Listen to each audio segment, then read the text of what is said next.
नमस्कार जोहार, मैं राजू और आप देख रहे हैं 24 झारखंड न्यूज। चलिए जानते हैं झारखंड की सुबह से लेकर शाम तक की तमाम बड़ी खबरों को।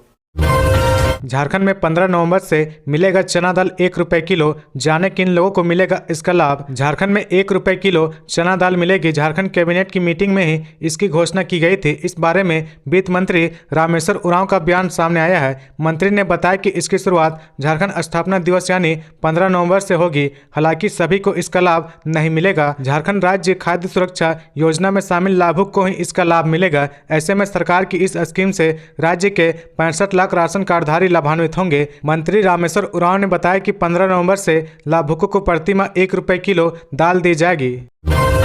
रांची से पहली बार चलेगी छठ स्पेशल ट्रेन। रांची से दरभंगा और हटिया से गोरखपुर तक जाएगी ट्रेन। रांची रेल डिवीजन ने छठ में झारखंड से बिहार और उत्तर प्रदेश जाने वाले लोगों की परेशानी को समझते हुए छठ स्पेशल ट्रेन की शुरुआत की है। ऐसा पहली बार हो रहा है जब झारखंड से बिहार और यूपी के लिए त्योहार स्पेशल ट्रेन चलाने की तैयारी की गई है। पहली ट्रेन दरभंगा के लहरियासराय और दूसरी ट्रेन गोरखपुर तक चलेगी। दोनों ही ट्रेनों के लिए बुकिंग आज से शुरू हो चुका है। दोनों ही ट्रेनों में कुल 24 बोगियां होगी। रांची रेल डिवीजन की ओर से जारी ट्रेन शेड्यूल के मुताबिक पहली ट्रेन हटिया से गोरखपुर तक और दूसरी रांची से दरभंगा के लहरियासराय स्टेशन तक जाएगी। दोनों ही रूट पर यात्रियों की लंबी वेटिंग लिस्ट है। सीनियर डीसीएम निशांत कुमार के मुताबिक आज से टिकटों की बुकिंग शुरू हो जाएगी। हटिया से गोरखपुर ट्रेन 10 और 17 नवंबर को और रांची से लहरियासराय 16 नवंबर को चलेगी। हटिया से गोरखपुर ट्रेन का नंबर 08025 और 08026 है। यह हटिया से रात 11:45 में खुलेगी और अगले दिन शाम 5:20 में पहुंचेगी। ट्रेन बरकाकाना, लातेहार, डाल्टनगंज, दीनदयाल उपाध्याय जंक्शन होकर गोरखपुर जाएगी। वहीं गोरखपुर से शाम 7:30 बजे खुलेगी। सरना धर्मकोट जनसभा में सालखन मुर्मू की दो टूक नहीं सुनी बात तो 30 दिसंबर को करेंगे झारखंड बंद। सरना धर्मकोट की मांग को लेकर आदिवासी सेंगल अभियान के बैनर तले बुधवार को हजारों लोग मोहरावादी मैदान में आयोजित जनसभा में जुटे। इस मौके पर सेंगल अभियान के राष्ट्रीय अध्यक्ष सालखन मुर्मू ने कहा कि बीजेपी आदिवासियों को जबरन हिंदू बनाने का काम कर रहे हैं। पढ़े लिखे लोग भी सरना धर्मकोट पर चुप्पी साधे हुए हैं। इस सरना धर्मकोट जनसभा से हमारी बात नहीं सुनेंगे तो 30 दिसंबर को भारत बंद बुलाया जाएगा। जब तक आदिवासियों को धार्मिक पहचान नहीं मिल जाती तब तक आंदोलन करते रहेंगे। आदिवासियों का अलग सरना धर्म कोड दिलाने के लिए राज्य के मुख्यमंत्री हेमंत सोरेन को भी आंदोलन करना चाहिए। आदिवासियों को पूरे देश में गोलबंद होने की जरूरत है। साथ ही उन्होंने कहा कि आदिवासियों को जबरन हिंदू, मुस्लिम और ईसाई बनाया जा रहा है। 15 नवंबर को प्रधानमंत्री अवश्य सरना धर्म कोड देने की घोषणा कर रहे हैं। सरना धर्म कोड सभी आदिवासियों को एकजुट करने का प्रयास करेगा। कहा कि झारखंड गठन के 23 साल बाद भी सीएनटी एक्ट, एसपीटी एक्ट सही से लागू नहीं हुआ है। देश में शोषण को बंद करना होगा। आदिवासी समाज से विधायक, सांसद बनते आ रहे हैं। गांव में शासन व्यवस्था को चलाने वाले सभी पियक्कड़ हैं। सरना धर्म कोड के साथ लुगु बुरु को बचाना सरकार की जरूरत है। मौके पर झारखंड प्रदेश अध्यक्ष देवनारायण मुर्मू, उड़ीसा प्रदेश अध्यक्ष नरेंद्र हेम्ब्रोम, बिहार के प्रदेश अध्यक्ष विश्वनाथ टुडू, असम प्रदेश अध्यक्ष सोहन हेम्ब्रोम, अरुणाचल प्रदेश अध्यक्ष सापन किस्कू, बंगाल के प्रदेश अध्यक्ष गणेश चंद्र हेम्ब्रोम, संथाल परगना के जोनल हेड अमर मरांडी, जोनल संयोजक बरना हंसदा आदि शामिल थे।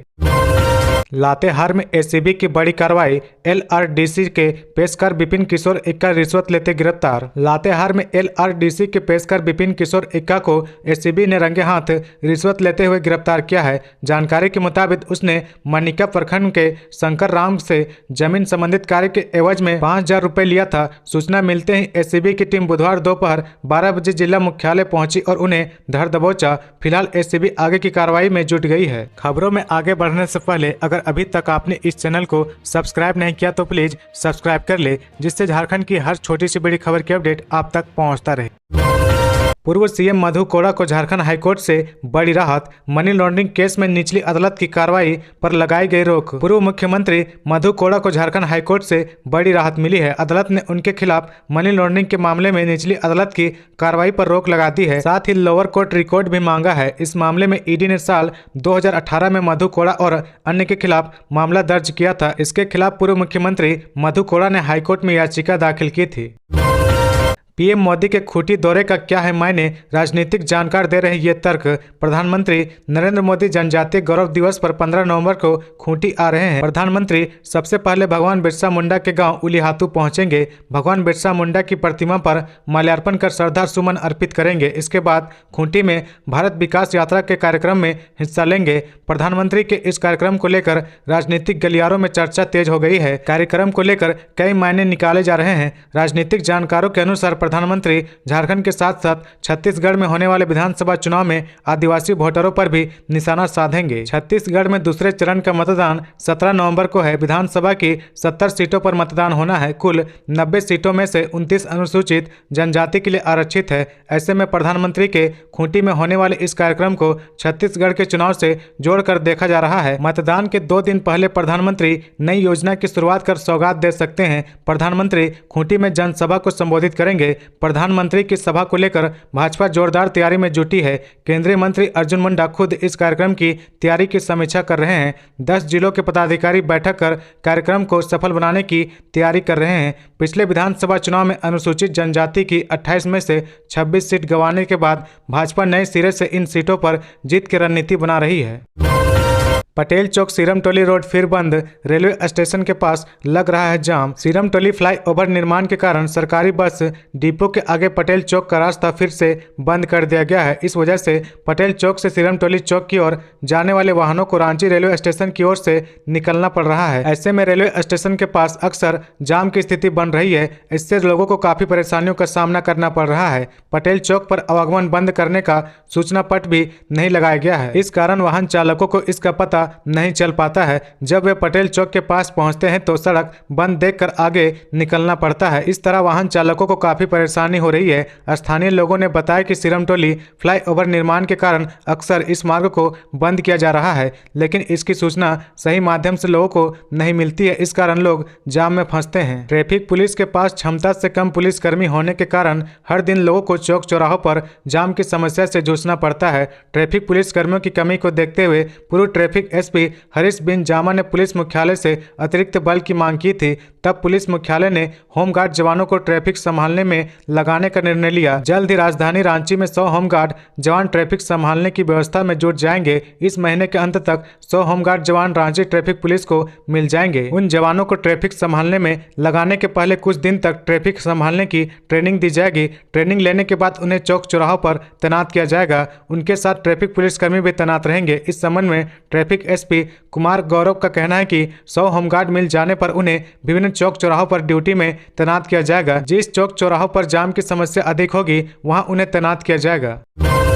दीपावली में फ्लाइट से रांची आना और छठ के बाद जाना पड़ेगा महंगा। देश के विभिन्न राज्यों में रहने वाले लोगों को दीपावली में फ्लाइट से रांची आना महंगा पड़ रहा। वहीं छठ पूजा के बाद वापस लौटना भी महंगा पड़ रहा है। दीपावली के एक दिन पूर्व 11 नवंबर को बेंगलुरु से रांची का किराया 12,790 से 24,838 रुपये है। गोवा से रांची का किराया 12,089 से 20,858। दिल्ली से रांची का किराया 12,831 से 13,828 रुपये। मुंबई से रांची का किराया 9,426 से लेकर 22,511 रुपये व हैदराबाद से रांची का किराया 11,783 से 18,872 रुपये है। वहीं छठ पूजा के बाद 20 नवंबर को रांची से विभिन्न शहरों के लिए विमान का किराया भी महंगा हो गया है। बिरसा मुंडा एयरपोर्ट सलाहकार समिति के पूर्व सदस्य और झारखंड चैम्बर के पूर्व अध्यक्ष कुणाल आजमानी ने एयरलाइंस कंपनी द्वारा किराए में बेतहाशा वृद्धि किए जाने पर आपत्ति जताई है। उन्होंने सांसद से हस्तक्षेप का आग्रह किया है। उन्होंने कहा कि नगर विमानन मंत्रालय और पीएमओ को भी इस मामले में शीघ्र हस्तक्षेप करना चाहिए ताकि त्योहारी सीजन में किराए के रूप में अतिरिक्त वित्तीय भार से यात्रियों को राहत मिल सके। यात्रियों से ज्यादा किराया वसूलना ठीक नहीं है। दीपावली व छठ को देखते हुए किराए को नियंत्रित करने की पहल की जानी चाहिए। डीजीपी ने झारखंड पुलिस का प्रतिबिंब ऐप किया लॉन्च।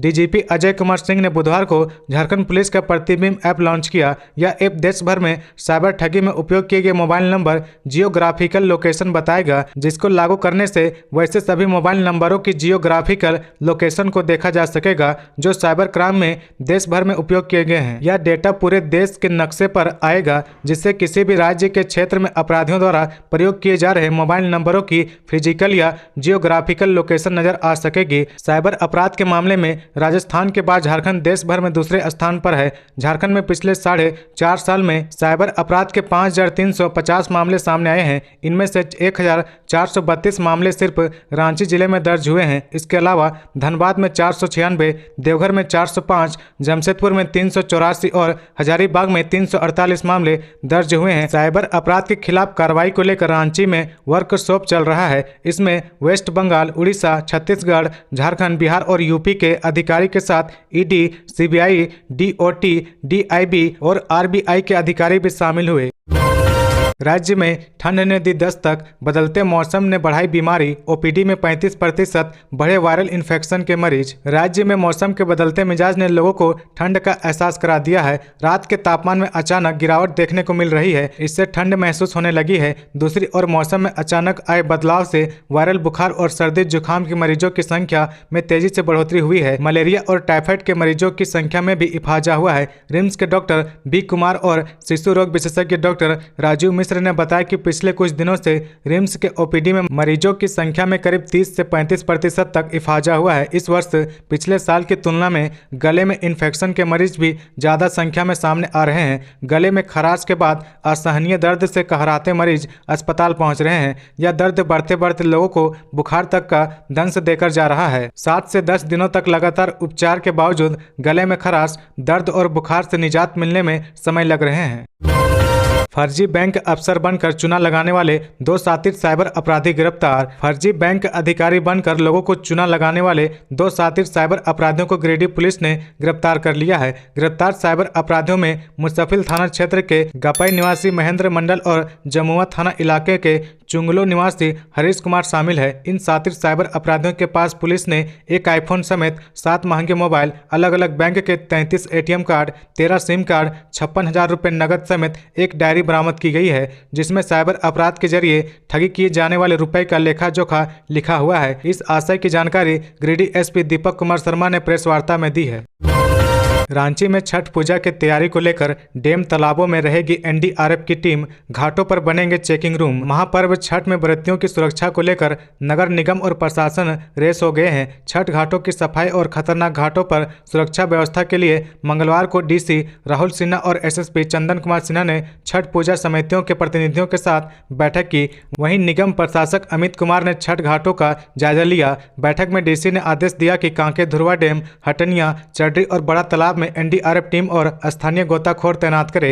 डैम तालाबों में जहां गहरे गड्ढे हैं उनकी बैरिकेडिंग कर लाल फीता व नोटिस बोर्ड लगाएं। छठ घाटों पर व्रतियों की सुविधा के लिए चेकिंग रूम बनाएं। पूजा समितियों के सदस्यों ने छठ घाटों में सुरक्षा व सुविधा देने की मांग की है। एसएसपी ने कहा कि छठ घाटों पर पुलिसकर्मी तैनात किए जाएंगे। घाटों पर वाहनों का प्रवेश भी रोका जाएगा। 20 करोड़ से बीआरटी स्टेशन बना, हर महीने मेंटेनेंस व अन्य मद में 1 करोड़ रुपए खर्च पर आमदनी शून्य। रेलवे ने लोहरदगा और राउरकेला की ओर से रांची आने वाली ट्रेनों के लिए एक नई लाइन बनाकर बरकाकाना से दिल्ली और हजारीबाग से कोडरमा लाइन को जोड़ा है। इस नई लाइन पर बीआरटी मेसरा रेलवे स्टेशन का निर्माण किया गया। स्टेशन के निर्माण और सारे उपकरण को लगाने में 20 करोड़ रुपए से अधिक राशि खर्च हुई है, लेकिन वर्तमान हालत ऐसे है कि आमदनी शून्य है। राजधानी के क्षेत्र विस्तार को ध्यान में रखते हुए बीआरटी मेसरा स्टेशन को भविष्य के बेहतर विकल्प के रूप में आंका गया है, जो हटिया से सांकी तक जाती थी। इससे स्टेशन से प्रतिदिन मात्र 280 रुपए की टिकट की ही बिक्री होती थी, लेकिन बीते दिनों राजधानी में हुई भारी बारिश में पहाड़ का एक हिस्सा टूटकर गिरने के बाद से इस रूट पर पैसेंजर ट्रेन का भी परिचालन बंद हो गया है। इस कारण बीआरटी मेसरा स्टेशन से रेलवे की आमदनी शून्य है। दूसरी ओर स्टेशन के मेंटेनेंस, रेलवे ट्रैक व सिग्नलिंग में रेलवे का प्रति माह करीब 1 करोड़ से ज्यादा का खर्च हो रहा है। इस कारण रेलवे को हर माह भारी नुकसान उठाना पड़ रहा है। आतिशबाजी से टर्फ को नुकसान, ग्राउंड में फैले फटाकों के टुकड़े। पहली बार मोहरावादी के मारंग गांव के जयपाल सिंह मुंडा स्टोटअप स्टेडियम में महिला एशियन हॉकी चैंपियनशिप ट्रॉफी का आयोजन झारखंड के लिए गर्व का क्षण रहा। भारतीय टीम के विजेता बनने से यह खुशी इतिहास में दर्ज हो गई है, लेकिन आयोजनकर्ताओं की लापरवाही एस्ट्रोटर्फ स्टेडियम की खूबसूरती को दागदार बना रही है। दरअसल जीत के दौरान फोड़े गए फटाकों के अवशेष मुख्य ग्राउंड और प्रैक्टिस ग्राउंड में फाइनल संपन्न होने के 2 दिन बाद भी बिखरे भरे हुए हैं। वहीं आतिशबाजी से एस्ट्रोटर्फ कई जगहों पर झुलस गया है, लेकिन इसे देखने वाला कोई नहीं। हॉकी संघ की ओर से ग्राउंड की सफाई व इस पर पानी डालने के प्रति कोई गंभीरता नहीं दिखाई जा रही है। चिंगारी के कारण जगह जगह छेद हो गई है। इसके अलावा पूरे मैदान में पटाखों के अवशेष बिखरे पड़े हैं। वित्त मंत्री रामेश्वर उरांव ने कहा, सभी महंगे कर्ज लौटाएगी राज्य सरकार। मार्च तक हुडको को 200 करोड़ देगी। झारखंड सरकार ने महंगे दर पर लिए गए कर्ज को समय से पहले लौटाने का फैसला किया है। पहले चरण में Rural Electrification Corporation Limited, National Cooperative Development Corporation और Housing and Urban Development Corporation को एकमुश्त 136 करोड़ रुपए लौटा दिए गए हैं। पिछले महीने भुगतान की गई इस राशि के बाद झारखंड अब REC और NCDC के कर्ज से मुक्त हो गया है। इस वित्तीय वर्ष के अंतिम महीना यानी कि मार्च तक हुडको को करीब 200 करोड़ रुपए वापस करने की तैयारी की जा रही है। राज्य को लोन ट्रैप से बचाने की दिशा में इसे एक महत्वपूर्ण कदम माना जा रहा है। इससे वित्तीय स्थिति बेहतर होगी। जो ऋण लौटाया गया है उस पर 13% तक का सालाना ब्याज सरकार इन वित्तीय संस्थाओं को दे रही थी। राज्य पर इस समय महंगे दर का करीब 6500 करोड़ रुपए कर्ज है। झारखंड में 39 पदाधिकारियों की ट्रांसफर पोस्टिंग। गृह विभाग ने जारी की अधिसूचना। राज्य सरकार ने 39 प्रोबेशन पदाधिकारियों का एक साथ तबादला किया है। इस संबंध में गृह विभाग ने मंगलवार को अधिसूचना जारी कर दी है। राम गोविंद पंडित जिला प्रोबेशन कार्यालय पाकुड़, अनुरंजन खाल को जिला प्रोबेशन कार्यालय लोहरदगा। ईडी अफसरों के खिलाफ साजिश रचने के मामले में झारखंड हाईकोर्ट ने मांगी रिपोर्ट। 21 नवंबर को होगी सुनवाई। झारखंड हाईकोर्ट ने बिरसा मुंडा केंद्रीय कारा होटवा रांची में ईडी के अफसरों और मनी लॉन्ड्रिंग के गवाहों के खिलाफ रची गई साजिश से संबंधित रिपोर्ट 21 नवंबर से पहले ईडी को देने को कहा गया है। मुख्य न्यायाधीश संजय कुमार मिश्रा और न्यायाधीश आनंद सेन की खंडपीठ ने मंगलवार को शिव शंकर शर्मा बनाम राज्य सरकार व अन्य के मामले की सुनवाई हुई। सुनवाई के दौरान याचिकाकर्ता के अधिवक्ता राजीव कुमार की ओर से पीठ को जेल में ईडी के अफसरों और गवाहों के खिलाफ रची गई साजिश की जानकारी दी गई। साथ ही इस संबंध में छपी खबरों को कोर्ट के सामने पेश किया। अदालत ने जेल में रची गई साजिश से संबंधित खबरों को गंभीरता से लिया और ईडी को इस मामले में सीलबंद लिफाफे में अपनी रिपोर्ट पेश करने का निर्देश दिया। अदालत ने इस याचिका की सुनवाई के लिए 21 नवंबर की तिथि निर्धारित की है। ईडी को सुनवाई की तिथि से पहले अपनी रिपोर्ट देने को निर्देश दिया गया है। टाटा मोटर्स ने अपने कर्मचारियों को किया BRS ऑफर। इस तारीख तक ये कर्मचारी उठा सकेंगे योजना का लाभ। टाटा मोटर्स ने अपने कर्मचारियों को स्वैच्छिक सेवानिवृत्ति योजना BRS ऑफर की है। कर्मचारी 8 नवंबर से 8 दिसंबर तक योजना का लाभ उठा सकते हैं। कंपनी की ओर से 45 वर्ष से अधिक आयु के सभी कर्मचारियों को स्वैच्छिक सेवानिवृत्ति योजना की पेशकश की गई है। बता दें कि इससे पहले कंपनी की ओर से 15 दिसंबर 2021 में कोरोना काल के बाद कर्मचारियों के बीच BRS योजना आई थी, जिसमें 3 से 4 साल शेष रहे नौकरी वाले अधिकतर कर्मियों ने इसका लाभ उठाया था। स्कीम लेने वालों में ज्यादातर मेडिकल अनफिट, लंबे समय से अवकाश पर चले कर्मचारी और 2-3 साल सर्विस बचे कर्मचारी व अधिकारी थे। राज्यपाल सीपी राधाकृष्णन बोले, VC नियुक्ति में लिए जाते हैं पैसे, पर अब यहां ऐसा नहीं होगा। राज्यपाल सह कुलाधिपति सीपी राधाकृष्णन ने कहा कि झारखंड में कुलपति की नियुक्ति पूरी तरह से पारदर्शी व योग्यता के आधार पर होगी। मुझे पता है कि कुलपति की नियुक्ति के लिए पैसे भी लिए जाते हैं। झारखंड में अब ऐसा नहीं होगा। अगर मुझे ऐसी जानकारी मिली कि किसी ने कुलपति नियुक्ति के लिए पैसे लिए हैं तो मैं उसे हटा दूंगा। राज्यपाल ने कहा कि कुलपति अगले कार्यकाल की बात करते हैं, लेकिन इससे पहले उन्हें देखना चाहिए कि अब तक उनका योगदान क्या रहा है। आप सोचिए और योजना बनाइए। उन्होंने कहा कि मैंने अपने सचिव से कहा है कि विश्वविद्यालय से हर महीने फाइनेंशियल रिपोर्ट मंगवाएं। तो ये थी आज की झारखंड की टॉप बड़ी खबरें। इसी तरह झारखंड की हर छोटी सी बड़ी खबर देखने के लिए आप हमारे चैनल 24 झारखंड न्यूज को सब्सक्राइब करके बेल आइकन प्रेस कर ले, जिससे झारखंड की हर छोटी सी बड़ी खबर की अपडेट आप तक पहुंचता रहे। तो आज के लिए बस इतना ही। हमें दीजिए इजाजत, फिर मिलते हैं नेक्स्ट न्यूज में।